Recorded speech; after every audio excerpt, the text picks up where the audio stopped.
Yung sinusunog namin, ang kapal na. Wala naman mga bahay dito mga bossing. Talagang wala eh. Pang ulam, pambira yan. Yan talagang isda. Tatalunan sila. Mga janitor fish pala sabi ni Mangko. Lahat ba ganon?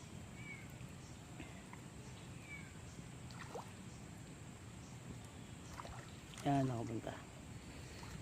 Janitor fish. Dito ko yung mga mangko. Yan, hindi na lang. Mga kalahati na yung nasusunog mga bossing.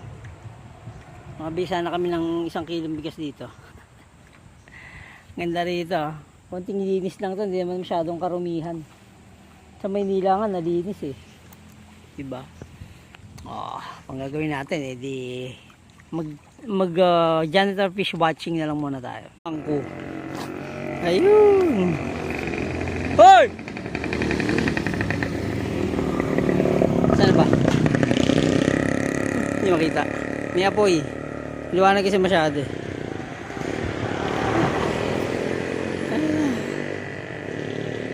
Zoom nyo lang.